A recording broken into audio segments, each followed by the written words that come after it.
Should we breathe together to start? All right, guys. Find our Zen state. Go. Oh, right. Oh, sorry. Welcome back to the Player Manager Podcast. I'm Zealand Shannon here with Inter Miami's Julian Gressel. We got to get something to put in. I'm YouTuber Zealand Shannon here with Inter Miami's Julian Gressel.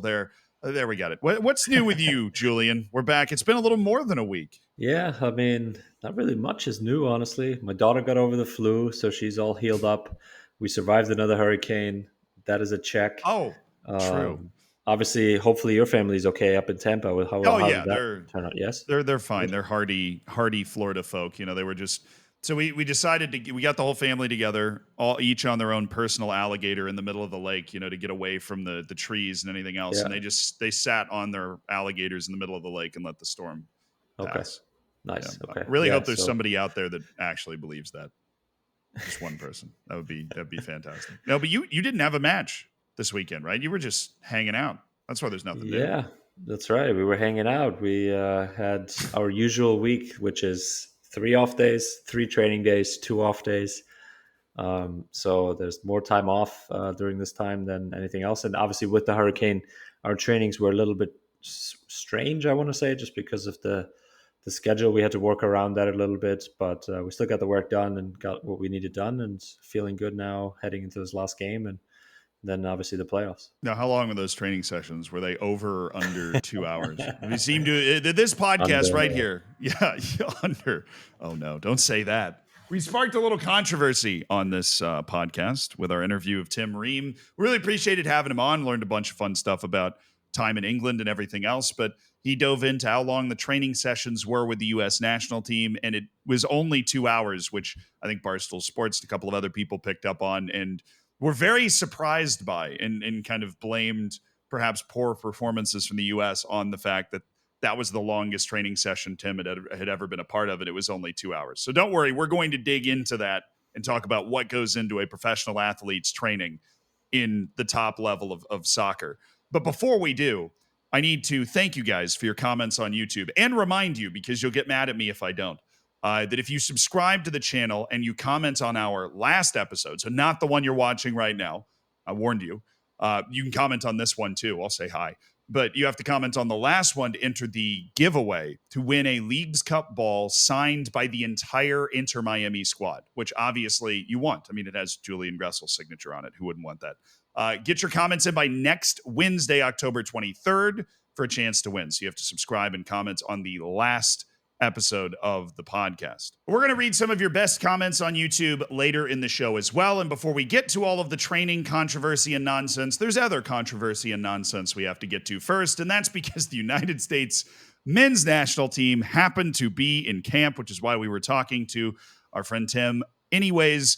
And it didn't go very well yesterday. It's why we're recording the podcast a little later. We wanted to see what happened, Julian. Yep. And we saw what happened. Mauricio Pochettino's first match against Mexico, a friendly, and look, he didn't have everybody, but a 2-0 loss is not great. I think we should fire Greg Berhalter again, personally. I think that'll solve it. I actually did see your tweet or X or whatever you call them now about that. I was like, I had to chuckle a little bit, but yeah, I mean, the first time I think since 2009 that Mexico beat the U.S. And obviously something. Yeah, a little bit of why? Kind of annoying thing, don't you think? Yeah, they got outplayed. I mean, that's the concern. I mean, it is one of those things where if the United States shows up in the next international window or the one after that and starts really beating teams up, everybody's going to forget eventually that we lost this match to Mexico.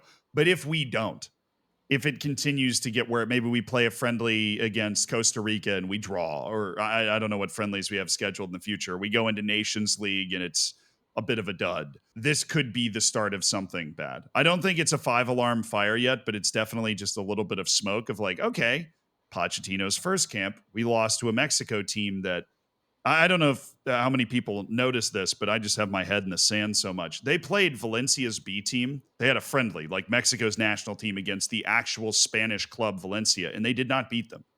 It was a 2-2 draw. So this Mexico team was not even coming into this with particularly high confidence, and they were still able to win. Granted, they got an unbelievable goal out of Raul Jimenez. I don't know if you were able to What catch a the goal. match, but there's a free kick from Raul Jimenez from the parking lot that was their first goal. Maybe that settled the nerves down a bit, because I know that can make a huge difference if you can get that first goal. It can, and I think it was their first real home game in a while as well, I think. So pretty sure that played a role, but I think we really have to talk about obviously who was on the field, right? And if you send guys like Christian Pulisic, Weston McKennie, Ricardo Pepi kind of home after that Panama win, and almost give them a rest, almost saying, hey, this game, yes, it's important, but it's really not the top of our priority. We want you guys to be healthy long term and all that type of stuff and do well for your clubs so that when you come back for the Nations League, then we can really push.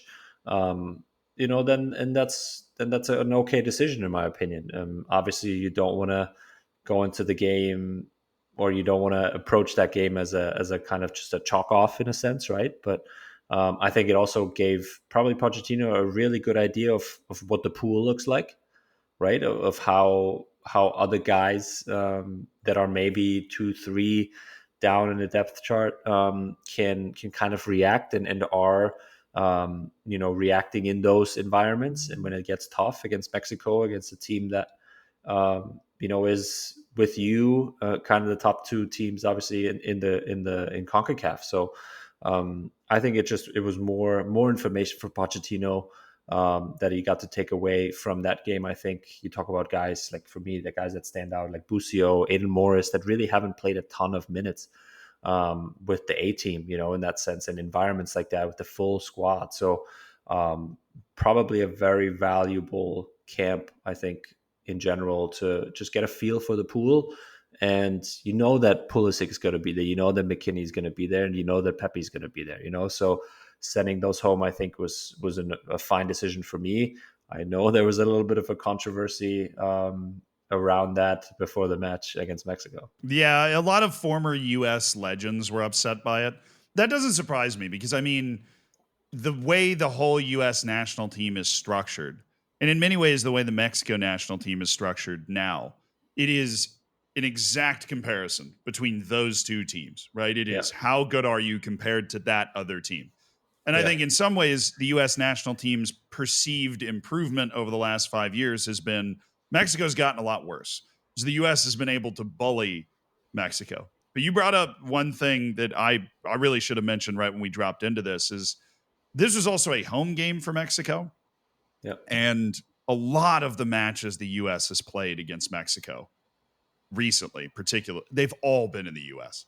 Every single one of them. I mean, like Nations League, Gold Cup, all of those matches are happening in the United States. So these 3-0 wins that the U.S. is putting together. Now, sometimes they're in Texas, right? Which is where you can get like a pro-Mexico crowd going. And that's just the nature of CONCACAF, right? So it's not like this is a 100% thing to say, but it is very hard to play in Mexico City. Like that, when I was younger, particularly watching the U.S. national team, there were all these stats about the last time the U.S. won in Mexico or the last time the U.S. didn't lose playing in Mexico. So you combine those guys missing out on the camp, the talisman Pulisic, who always, in my opinion, shows up against Mexico, and he's missing, and then you take guys like Busio and you basically just throw them in front of the Wolves, a rabid Mexican fan base that is coming off of being suspended from being able to be in the stands. It was a perfect recipe for Mexico to actually get the win, which is something I am now realizing now. I came into this conversation expecting myself to be more mad about the fact those guys were sent home, and siding more with the Alexi Lawlesses and the Casey Kellers that come out and go, oh, why did these guys go home? This is the rivalry. This is the match. But I think it's bigger than that. And to Pochettino's credit, he did say even before this camp that he was worried about how much Pulisic was playing. Yeah. So particularly him getting sent home early, I think it's a long-term vision, because it is, even though it's Mexico, it's just a friendly. And he wanted to take a look at those other guys. And I'm sure he found a couple of guys that, well, hopefully he found a couple guys that he likes. Yeah, no, I agree. I think you said it perfect. And I guess I do that to you, that I calm you down. I have this calming effect. That's why we do the breathing in the beginning. It's the therapeutic breathing. But now I'm I'm not even upset anymore. I mean, hey, the team beat Panama 2-0 in the first match of the window. We'd be remiss if we didn't bring that up. So the U.S. did pick up a win against the team that knocked us out of Copa America. I say us, knocked you guys out of Copa America. Yeah. I mean, if you think about the schedule for a guy like Christian Pulisic or Weston McKennie, they play almost every minute at their club. So they have Wednesday, Saturday games almost every week. Yes, you can get accustomed to that and you can get used to that. But at the same time, to now also having to travel from Italy, from Milan to the US, then to Mexico, play two matches within a short time span with all the travel, it just like is that extra layer that adds to that, right? So Pochettino understands, I think, that what strain that takes, not just physically, but also mentally. And I'm sure he was part of the 2-hour training session as well, which was pretty intense. So you have kind of some intenser sessions where he sets the tone and he really shows them of how he approaches camps. But he also understands that these guys are playing a ton of minutes. They are in good form, yes, and you don't need to push them for friendly games. Like if it was World Cup qualifiers, then I think it would be different. I'm Yeah. Oh sure yeah. Yeah.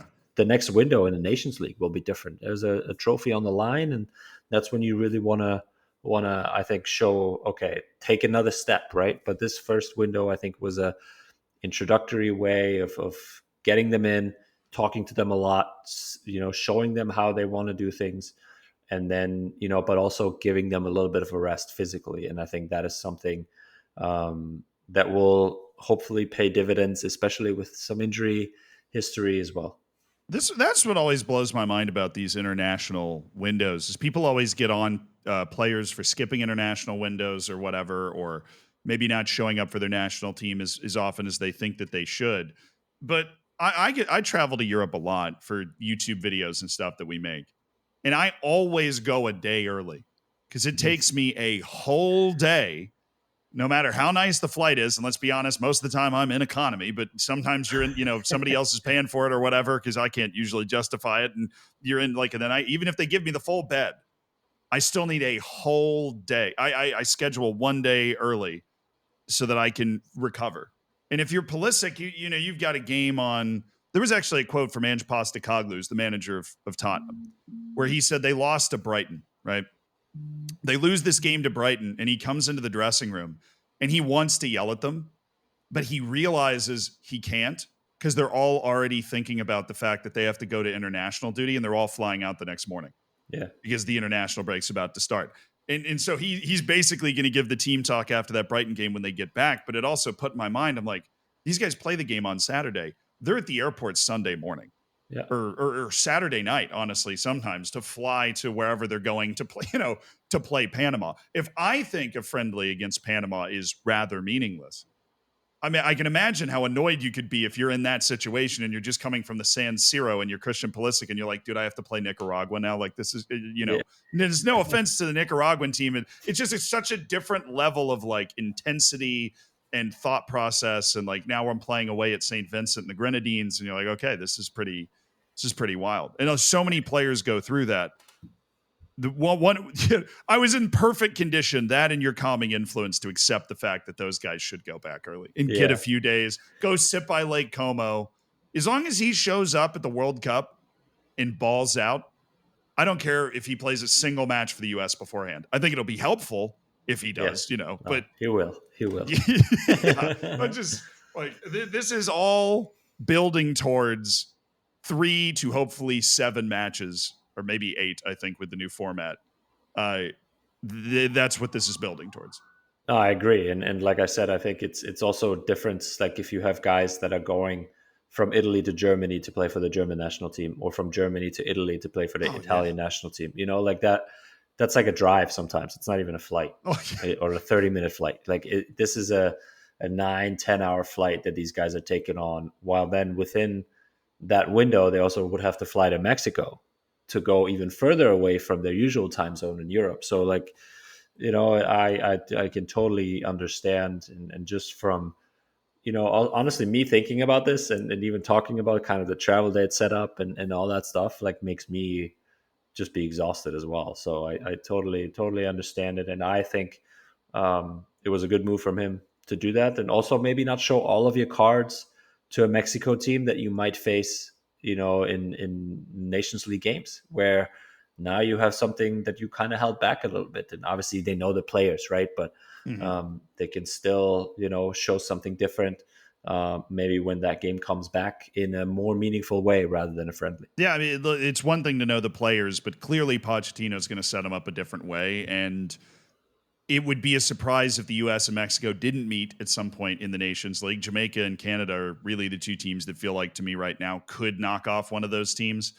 Clearly, the U.S. and Mexico are vulnerable enough for that to happen, but over 50% chance you're going to have to bust out your A-plus tactic for the Nations League. Because no matter what anybody says, that's the biggest tournament in Yeah. CONCACAF. I, It I has to be. wanna I wanna ask you something about. So you watched the game, right? Both games, Yeah.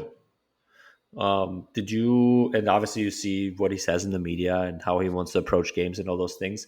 What did you think of kind of his setup tactically and how he wants to play, and anything that sticks out to you? I think that Mauricio Pochettino this window was figuring out exactly what he wants to do.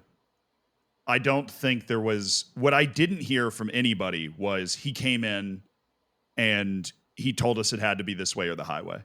Yeah, He didn't say that either. He said something I actually love that honestly it felt like kind of a bit of a diss at Greg Berhalter, which is an interesting way to go about it, but he didn't say it explicitly. He came in and he went, there are a lot of I'm not going to get the exact quote right, but he was in this press conference and he's talking about how there's a lot of people that will say, I'm going to do this or I'm going to die trying. yeah, This is my philosophy. This is the way we should play the game. This is the way I want to play the game. And then he said something really funny. He's like, I don't want to die. I want to live. yeah, It's like he was alluding to the fact that he is going to do whatever he thinks gives the team the best chance to win. People sometimes say, no, that is my philosophy, my idea, and I'm going to die with my idea. No, I want to live because life is, it's amazing. I want to be clever and I want to win. I don't want to die. Sometimes we cannot play. Sometimes we need to find different way to put our player in a comfortable zone to reduce after the confidence to play. We are a team that we have a massive challenge ahead. And all that concept and idea is to translate. That is in the way to find the best way to compete.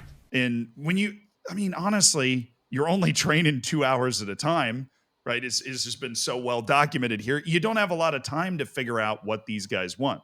So I'm not going to sit here and go, well, it didn't look like they had a lot of tactical identity. And maybe on a couple of the plays, the guys looked a little lost.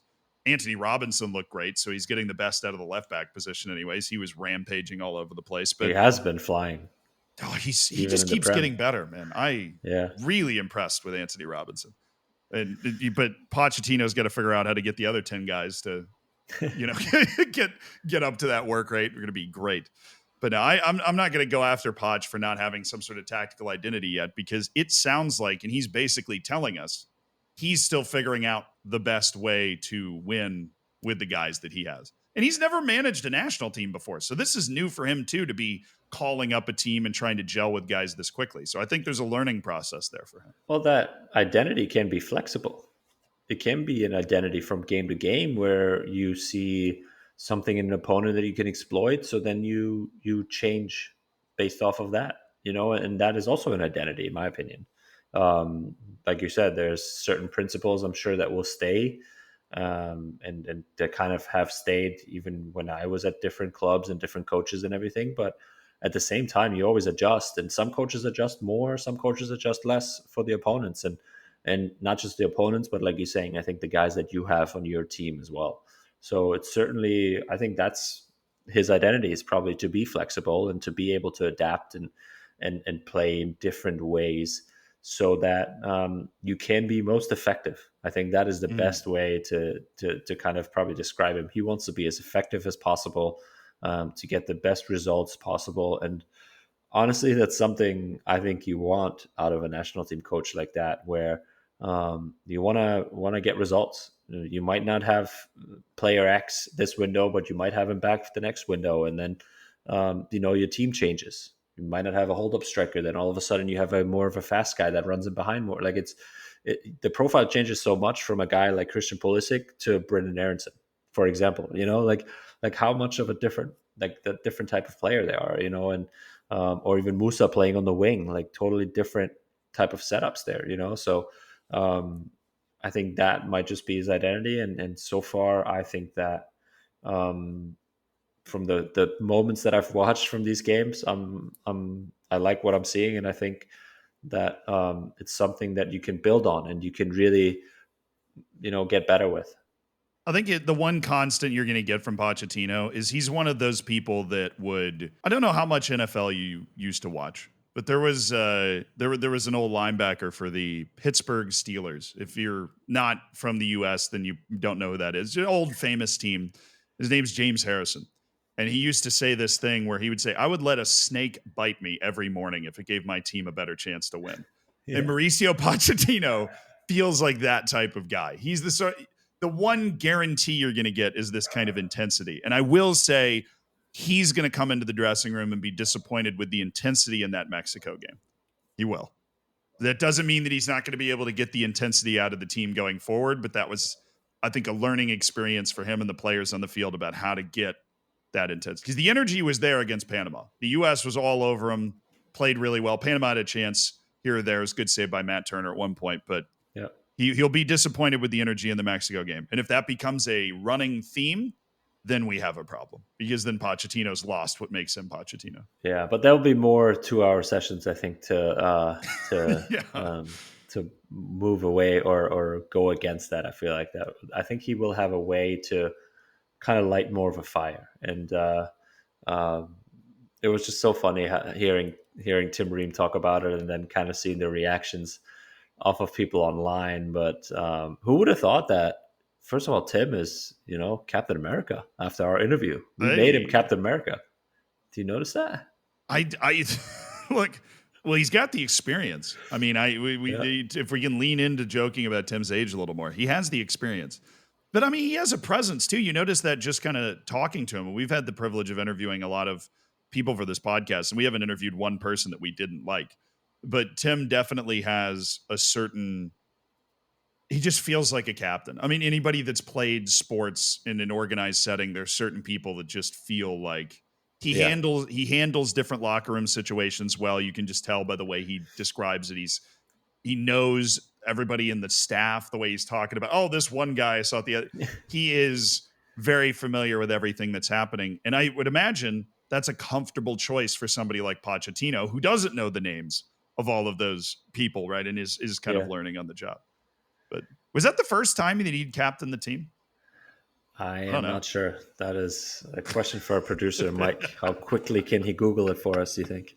That's like a hard thing to Google. How many times has Tim Ream captained the national team? Yeah.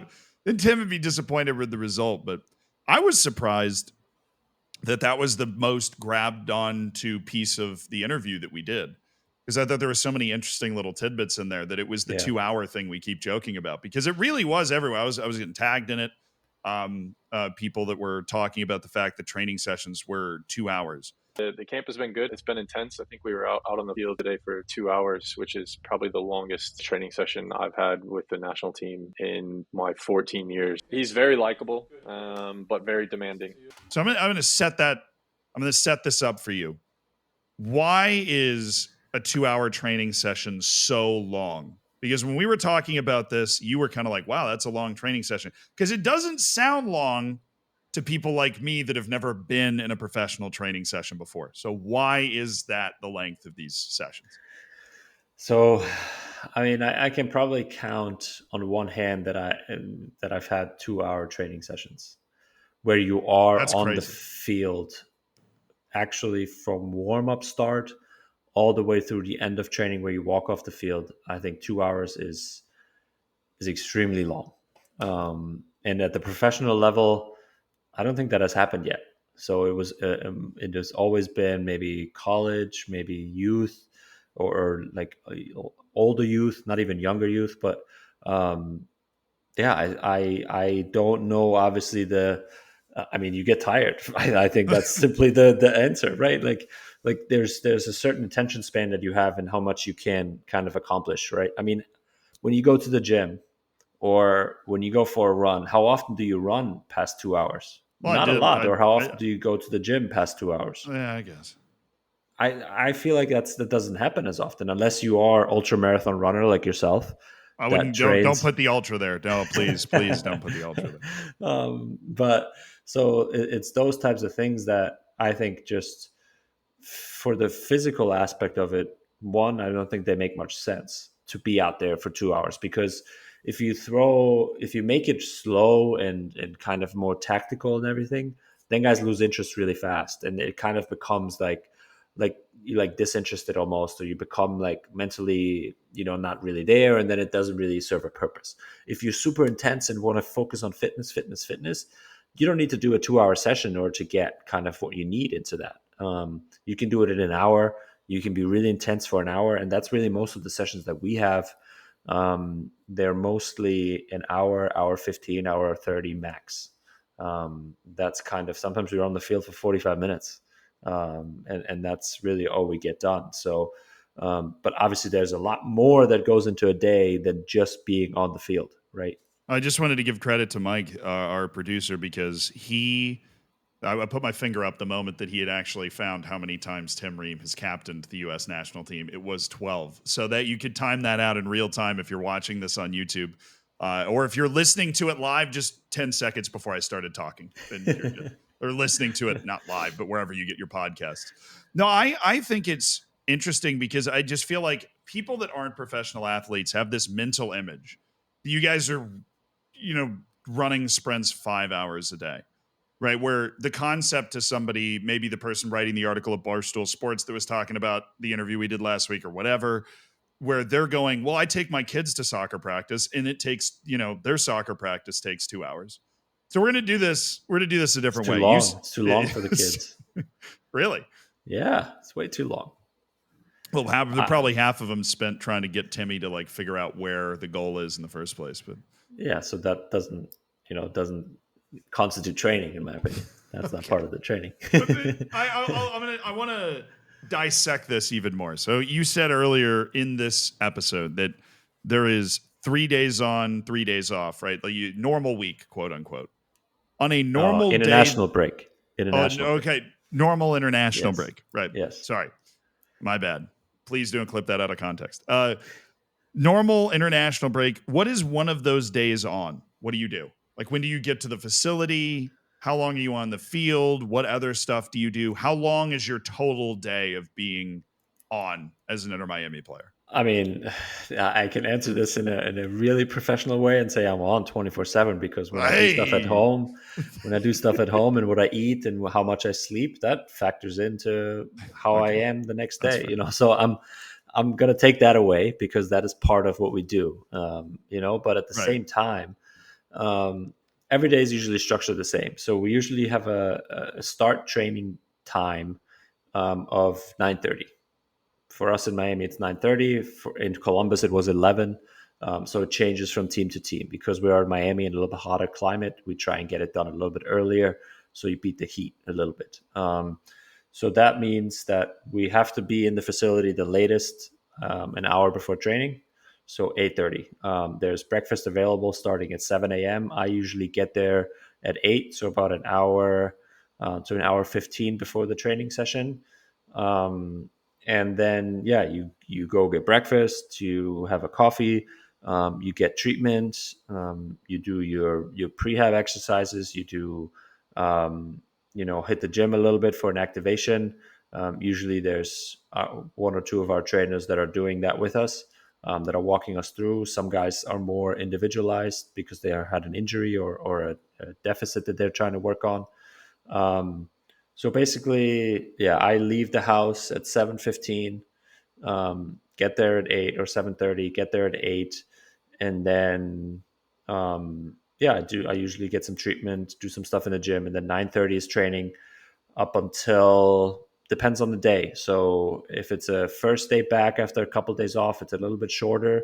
It's only like 45 minutes to an hour usually, where you kind of, get going again.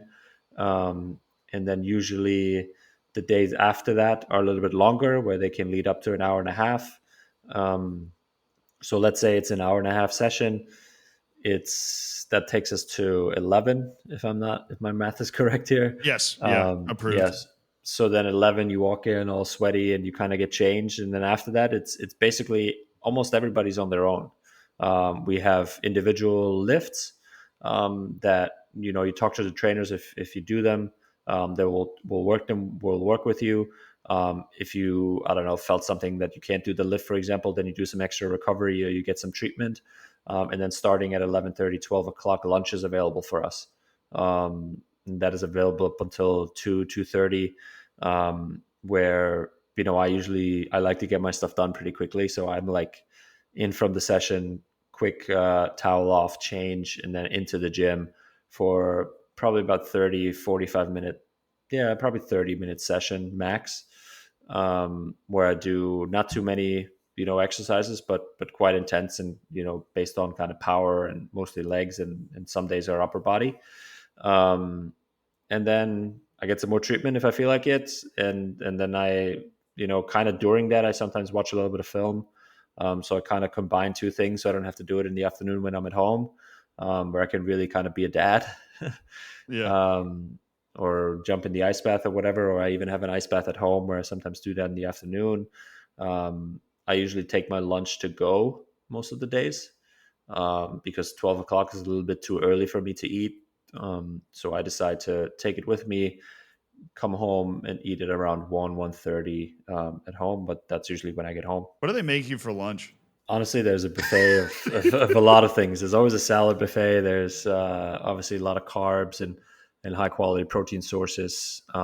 We have a great chef that prepares always something really special for us as well. But I mean, our usual day, it's half a day, right? But it's I'm leaving the house at 7:30. I don't get to the office at 9. I get there at 8. So an hour earlier, but then I'm done at home and home by 1. So it's certainly a nice gig, like in that sense.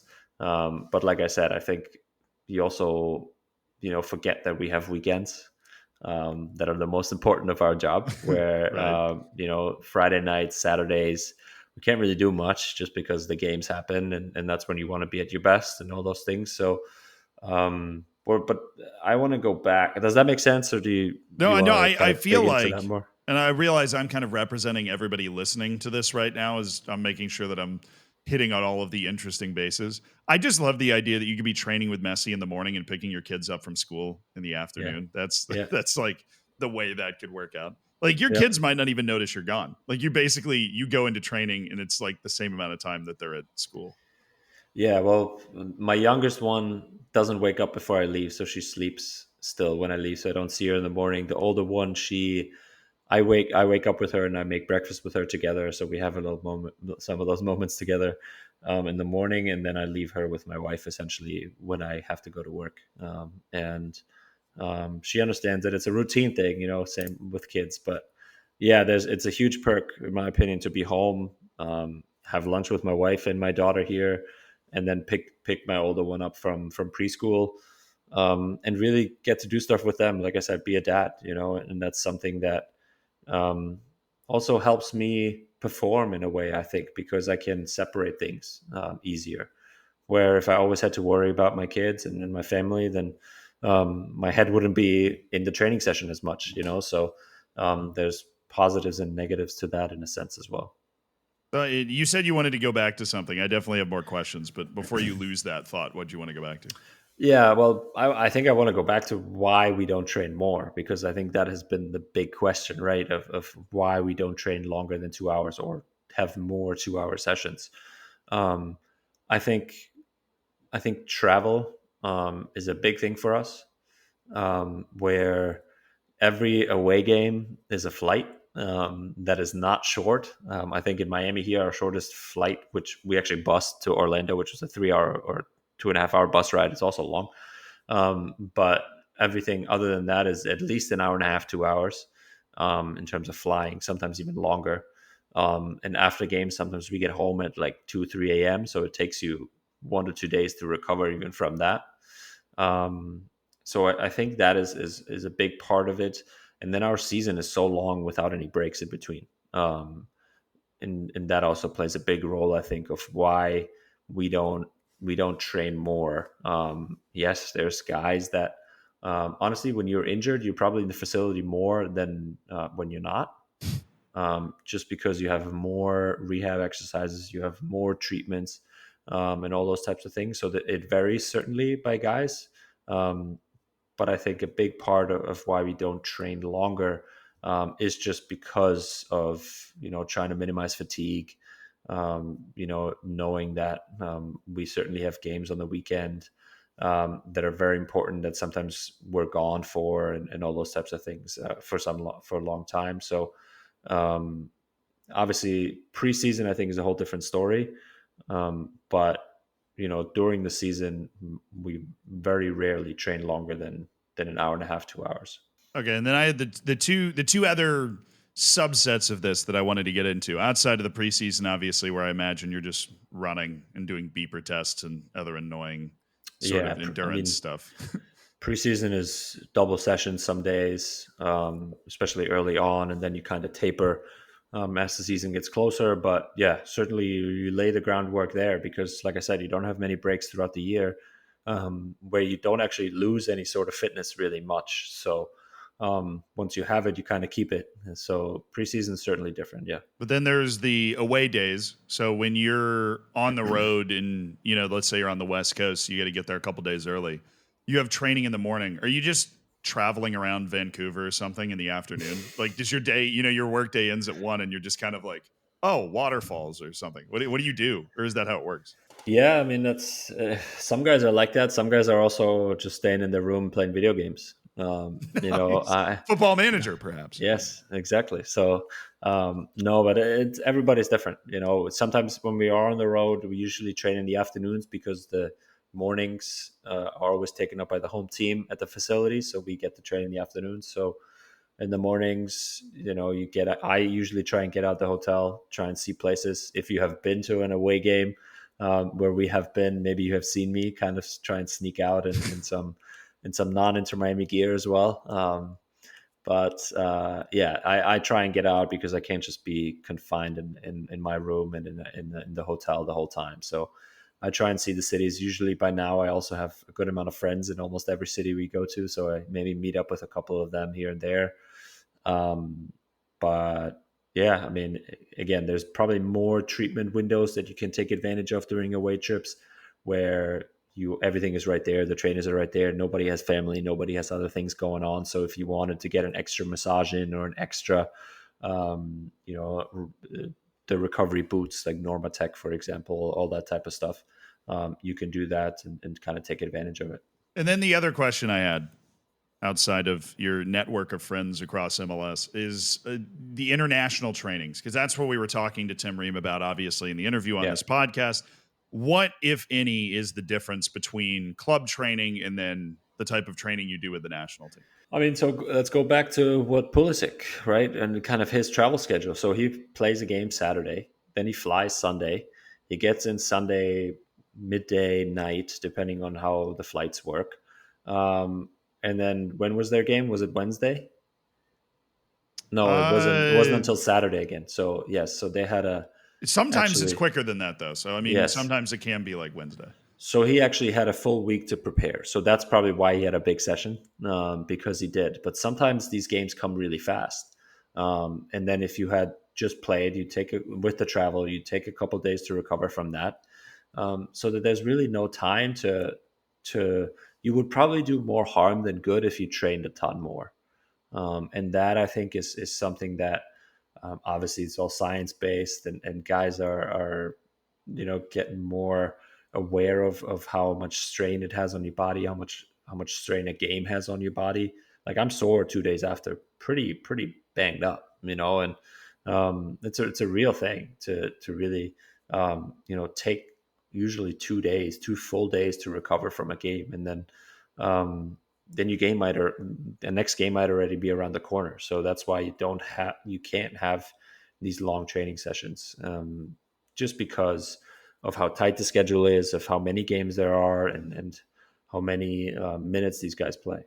Do you do like walkthroughs or something? Like, how do they get their tactical ideas across? Do instead of doing hard running drills, do you just go out there and go, okay, ball go? Do they do stuff like that? Yep. Yeah. I think that sessions like that are usually a combination of video, team video sessions, which I forgot actually in our kind of daily rundown, where sometimes we have a meeting thrown in there. Those are usually pretty short, like 15, 20-minute meetings, where we look at video of either the opponent or of ourselves, and then kind of go off of that of what training will look like. So it's a combination of video sessions, where the coach really lays out of, hey, these are situations that we think might come up in the game, or these are situations where we need to get better at, because of what happened, if they arise again. So, but then also walkthrough is a part of that, where usually match day -1, you do some, so that's the day before the game, usually do some set piece walkthrough, where you do, you run through your corners and your side free kicks and all that type of stuff. You set up defensively. You do have some offensive, stuff that maybe you have a trick play or something that you walk through. That usually happens. But then also tactically, if you don't have enough time, like if we played Wednesday, Saturday, for example, on Thursday is just recovery, and Friday would be like, Thursday would be like basically do whatever you need to do to feel good. It's like a 10-minute jog, maybe. For me, it's usually a 20-minute jog to get a little bit of sweat. And then like I rarely touch the ball, maybe some soccer tennis. And then Friday would be that, a tactical walkthrough of, this is what they're trying to do, this is how we're trying to do it, and counteract that. And then, you do a little bit extra video, just because you can't train it. So you try and get to a feel for the opponent a bit more by watching them more, and then you play. It's just that easy, I guess. Well, there's another coach that is going to have to deal with these sorts of truncated training sessions. And this is what we usually try to pluck one thing from around the world to talk about. A new head coach whose nationality does not match the country that he is managing. And congratulations, by the way. A traitor. There was a headline on the Daily Mail that said, a dark day for England. We're talking about Thomas Tuchel getting the England managerial job, and it has sent a certain element of the English media into a tailspin about the fact that the manager of the English national team is not English. This is not the first time that's ever happened. I believe it was Louis van Gaal and Sven-Goran Eriksson, or no, Fabio Capella. Sven-Goran Eriksson and Fabio Capella have also been former managers of the English team that were not English, but this one has triggered a meltdown. But I think congratulations is in order, because now we have a German coach. You've got the in at the English national team. You know, it may be a sleeper agent to help Germany win the World Cup. Isn't that how this works? Yeah, exactly. That's how it is. They'll maybe they'll win some penalty shootouts now. Sorry, England. But what did you make of the reaction? Because I've thought it was pretty childish, obviously, because there was a pretty large pushback. People like even Jamie Carragher, who is more reserved and I think more fair in the way he was talking about it, and that he just likes international play when it's our best against their best more. There's just a bit more emotional attachment. But I'll be honest with you, I'm shocked. I'm shocked tonight that England have appointed. I don't want this to be about Thomas Tuchel. It's nothing to do with Thomas Tuchel. I'm shocked tonight that England have appointed a international coach. They've literally thrown a grenade into their entire new ethos. I think it's embarrassing that we as a nation are saying we need a foreign coach to make us successful. Before I inject my thoughts, I started to. What did you make of a German being appointed as the coach of the English national team, and just foreign coaches coaching national teams in general? Well, I feel like I just talked for 30 minutes, so it should be your turn. But. Fair enough. I'm just I was teeing up the subject. I'm ready to ask you stuff. But for example, if your goal is to win something, you want the best person to help you win it. If you go to the Olympics, here's the example that I used when I was first starting to break this down. If you go to the Olympics and you go to, I don't know, gymnastics or something, where are all the coaches from? They're not from the country they're coaching. Yeah. Almost all of them are from like the former Soviet Union, like where they had the best gymnasts. That's where the U.S. got so good at gymnastics, is because they had that whole group of people that came over from the former Soviet Union and coached up this new era of American gymnasts. The same thing happens with swimming. The same thing happens with, I don't know, badminton. You know, like you find the coaches that are coming from these great places. Like the table tennis coach for the United States is probably not from Iowa. And if they were, we wouldn't be nearly as competitive at table tennis because the United States is not producing the best table tennis players. So you got to get somebody that is one of the best table tennis players and bring them from probably China because they win the gold medal in it every year. And you bring them over, or every 4 years, sorry. You bring them over and you say, hey, teach us what we're not learning, right? And the honest truth is, when I first saw this, people are like, oh, it's a disrespect to English coaches. I'm like, an English coach, I don't know what the exact number is, but this is close. It's something like 18 years since an English coach led a team to a major title in Europe, whether it be a top 5 league, a top 5 cup, or Champions League or whatever. English coaches are fun. I love Dyche. He's great, right? But it would have been a wild swing to pull Dyche from Everton fighting for survival to putting him on the English national team as the manager. And I mean, Gareth Southgate had only managed one team. I think it was Southampton before he ended up as the coach of the national team. Thomas Tuchel's won a Champions League. He won it with a band of misfit toys at Chelsea. Yeah. He's coached PSG. He's coached Bayern. This is somebody with like a completely different pedigree than any English coach. I don't know why English coaches aren't as good. That's a question for the FA. I saw somebody suggesting it's because they charge like 5 times as much to get your certification in England as they do in Germany. That sounds like it'd be a pretty good reason. But I mean, Thomas Tuchel's the best guy for the job. And he's not on the field. Like the point is the players on the field are from your country, but the United States just did the same thing. And I was happy about it because I think Pochettino was the best guy the U.S. could get to come in and try and coach him. I think Tuchel's the same thing. And he's a great cup coach too. More than half of the trophies he's won are cups. Just throwing that out there. All right. I changed my viewpoint a little bit while you were talking. Okay. I'm interested. I feel like that's a very American way for you to look at it. I'm not surprised. I guess that's not the first time somebody's told me this. I can wear 2 hats. I can wear the American one, and I can be totally with you. Or I can wear the German one, where if I was thinking about the German national team and it'd be an English coach, like Southgate take over the German national team, I would feel a little bit like, I don't know. So, like, I get the... Well, part of that might just be because Southgate is Southgate. Well, yeah, but I'm just saying because of the nationality. Like, I don't... Or Jose Mourinho or whoever, you know, like, I don't know if...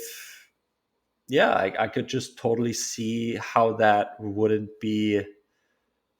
sit well with me a little bit, you know, where I'm happy that we have a German coach coaching the German national team, you know, but we had an American coach the American national team, and like that was something I thought was cool, and there's something different that I think that like there's a different pride behind it, you know, like Tuchel. Yes, he might be the best coach and he might be might do great and all these types of things. But I feel like when push comes to shove, like that type of like last fire to like, oh, this is for my country, that's not going to be there. Yeah. So I can see why people are reserved about it. I get it. I'm reframing it in my mind a little bit. So I'm going to try and thread the needle on this. Like let's say you brought in, trying to think of a nation that's pretty, like you brought in a Serbian coach for the U.S. men's basketball team. Yeah. Like that would feel a little weird. And then when I was thinking about, well, why would it feel a little weird? And obviously everybody always loves to imagine that there's that like extra 5%. It's like, oh, it's my country. Like I'm going to run a little bit more because this is for America. Right. Yeah. But I think it really boils down to, it would be a little offensive if a Serbian guy or a Croatian guy or whatever, or a Lithuanian guy, one of those basketball nations from Europe, was coaching the U.S. national team, because it's like, well, it's our sport.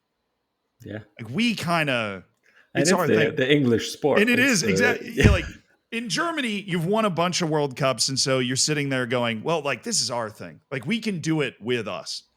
But in England, it's even more amplified because they literally invented the sport. Yes.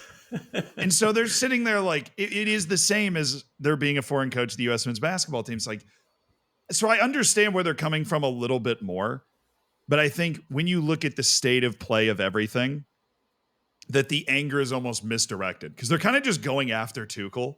Yeah. And they're like, well, you're not going to care about this. This is a dark day for English. It is a dark day for English football because there isn't an English coach that is qualified enough to take over the level of talent on the English team. There just isn't. Like there isn't a coach that can match it. And so the anger should go towards, if it's directed properly, there's going to be a flourishing of English managers over the next 15 to 20 years because they're going to invest in that. Is that going to happen? Probably not. But you've helped me.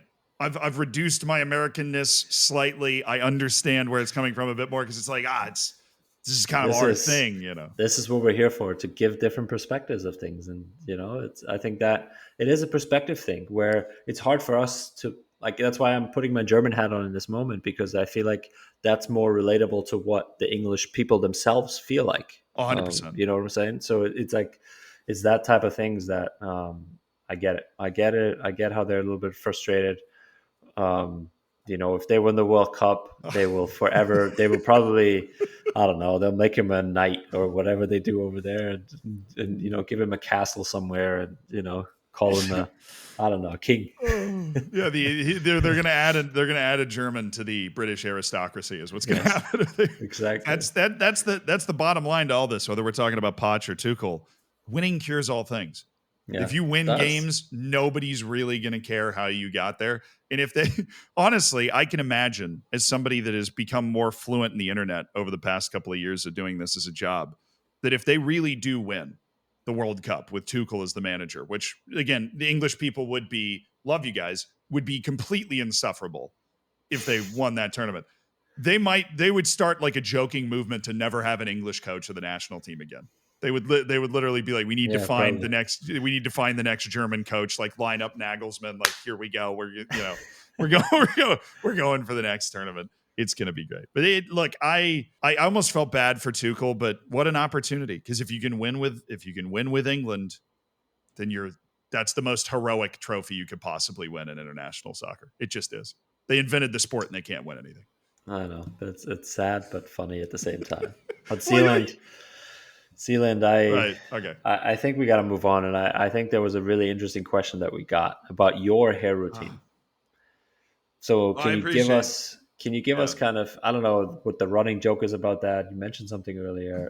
What's going on with that? We got one question in on Instagram about my hair routine. I'm just flattered. So my general hair philosophy is I have two brothers. One of them is rocking the same kind of hairline head shape that I have. And a couple of years ago, he bit the bullet and he just kind of shaved his head. Okay. And then about a year after that, I did a whole charity thing for I did not plan this, but for Bronx United, where they're a club in the Bronx, but they also offer after school support and those sorts of things. And they actually played a friendly against Barcelona's U15s or something when they came over. It was cool.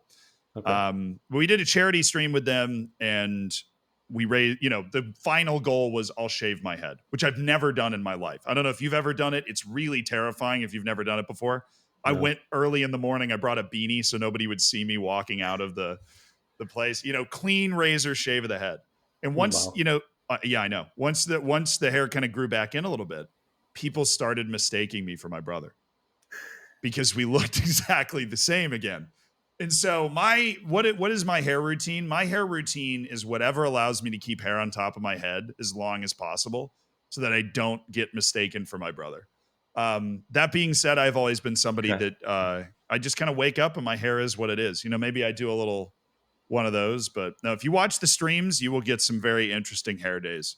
That's for sure. Much to my mom's chagrin. She's going to watch this and send me a text. I'm guaranteeing you. But now my hair routine, au naturel, baby. That's what I'm talking about. But speaking of routines, I just want to, because I know you've been wondering, I added toe spacers to my marathon training routine. Yes. I just wanted you to Yes. Yes. I'm wearing mine right now during the episode. Oh, dude. No free toes. You can't show. That's number one rule on the internet. No free toes. No. That's for when we start our OnlyFans as a podcast. Can't wait. It's going to be great. No, maybe the views will go through the roof and then I show them. Should I do it? Letting the dogs breathe on the podcast today. I did get them. They are pretty good. We're not like sponsored by Toast Pasters or anything. They are Yet. the quality. Not Yet. yet. Believe in something, man. But they Toast Pasters also serve as an excellent segue. Not only do I use them, but to a question we got in one of the YouTube comments I promised you we'd read. This one is from Mason Mount 17. I'm sure it's the real one. Back.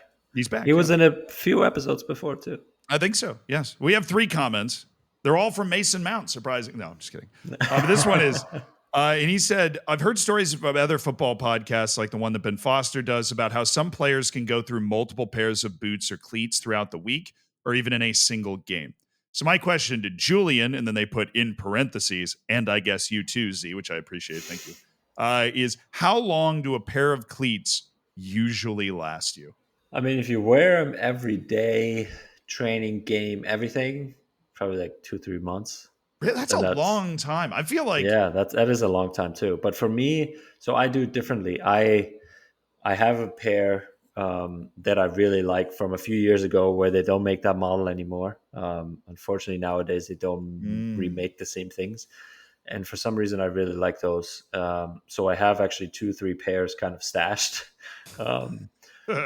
Stashed away, and sometimes they just kind of rip on the side. Like it just happens after a long time. So I keep those good ones that I really like for games. I don't know if you see me wear those. Those are like the baby blue ones. Okay. They were all baby blue.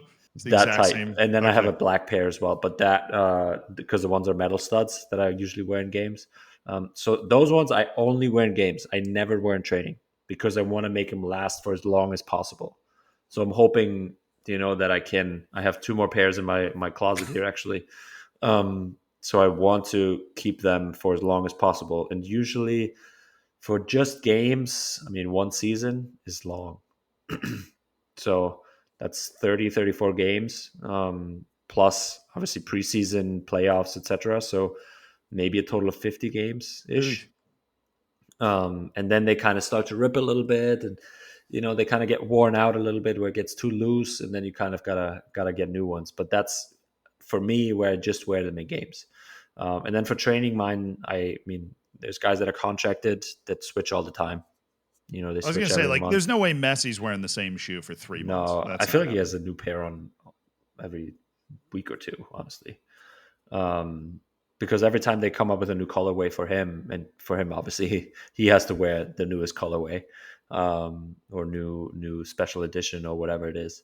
But usually, I want to say a few months, and then usually guys switch. All right. Well, I since he asked me to, runners for the marathon training.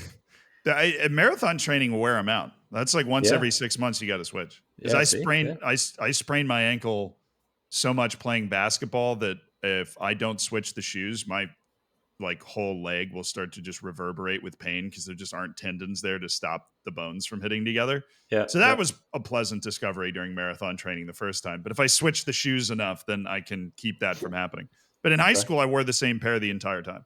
I literally duct taped them together. I mean, I was a goalkeeper. It didn't really matter, right?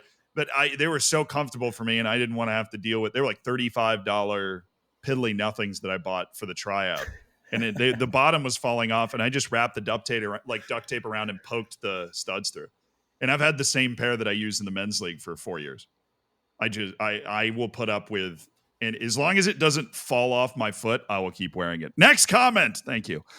We have one from Oliver Webb. This is not even a question. This is just being nice. Watching this podcast has unironically gotten me interested in American football, MLS, way more. And I love how Zealand has managed to bridge the gap for a European audience.